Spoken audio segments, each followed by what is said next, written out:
এই যে মূলোটা কাটতে হবে। রুটি দিয়ে দিয়েছি, ডিম সেদ্ধ, এখানে আছে মাছ ভাজা, বসে মূলোটা কাটি। আর এই যে পালং শাক হয়েছে আজকে, বললাম আলু সেদ্ধ করি, বললো লাগবে না আর আলু সেদ্ধ।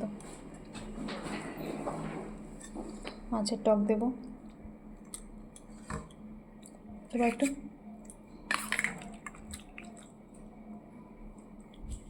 কলা খেয়ে নিয়েছো?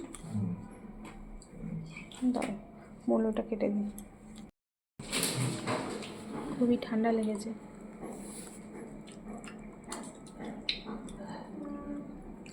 ডিমের কুসুমটা এটা বেশ ভালো। না না, সেইগুলোই তো শেষের দিকে দেখি কুসুমগুলো হলুদ। দিয়ে দিই শাকটা, দিয়ে দিই এখানটায়।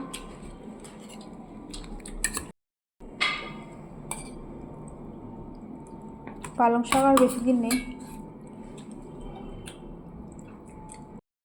আজকে আবার ঠান্ডাটা বেশি না? আমি কি বুঝতে পারছি না, আমার তো মনে হয় সকাল থেকে ঠান্ডা খুব বেশি, আর না আজকে আবার ঠান্ডা বেশি। এই যে আর একটু দেবো শাক, শাক দিয়ে তো খাবে না টক দিয়ে দেবো। আর এই যে মূলো দিয়ে দিয়েছি গোল গোল করে।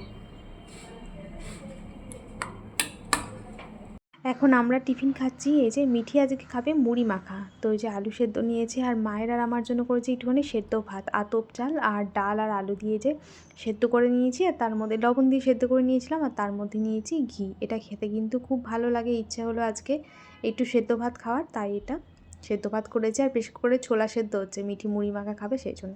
আর ওই যে ওর মুড়ির খাওয়ার আয়োজন ও নিজেই করছে, ওই যে পেঁয়াজ কেটেছে, নিজেই মুড়ি মাখা করছে। আর এখন এই যে ফিরে এলাম দুপুরবেলা, আমরা এখন খাওয়া দাওয়া করছি, মা, আমি আর মিঠি তিনজনে। আর এই যে মিঠির জন্য করলাম ডিমের পোচ, আর হয়েছে আলু ভাজা, আর এই যে মৌরলা মাছ ভাজা, চিংড়ি মাছ ভাজা, বড়ি ভাজা, আর শাকটা পড়ে আছে। এইটুকু শাক দিয়েছি যেমন তেমন পড়ে আছে। হ্যাঁ, আর আমাদের এই যে মৌরলা মাছটা হয়েছিল মায়ের আর আমার টমেটো পেঁয়াজ দিয়ে, টমেটো পেঁয়াজ দিয়ে শুধু মানে ভাজা আর কি, আর কোনো মশলা নেই, শুধু একটুখানি জিরে গুঁড়ো দিয়ে, একটুখানি জিরে গুঁড়ো, হলুদ গুঁড়ো। খেয়ে নাও। আপনাদের একটা জিনিস দেখায়, দাঁড়ান। এই যে আমাদের জানলার ধারে এই যে দেখুন আম গাছ। এই গাছটা তো জানলার থেকে অনেকটাই দূরে, মানে জানলা থেকে যে হাত বাড়িয়ে আম পারবো সেটা হবে না, জানলা থেকে বসে বসে একদম কাছে আমগুলো দেখা যাবে। কিন্তু এই যে এই দিকের গাছটা, এই দিকের গাছটা দেখুন, একদম হাতের নাগালে, আমি ধরছি না, এই যে দেখুন একদম হাতের নাগালে আম। যদি ভগবানের ইচ্ছা আমগুলো থাকে, এই তো সবে মুকুল এসছে, তো এই সবে ছোট্ট ছোট্ট আম ধরেছে, এই যে একদম হাতের নাগালে দেখুন। আর একটু হলে বোধহয় জানলার ভিতরেই চলে আসতো। এই যে কি সুন্দর দেখতে লাগছে না? তো ভগবানের ইচ্ছা যদি আমগুলো হয়, মানে থাকে, বড় হয়, পড়ে না যায়, তো কত সুন্দর দেখতে ভালো লাগবে বলুন তো। আমার খুব ভালো লাগে এরকম জানলা খুলে ফলের গাছ, খুব ভালো লাগে।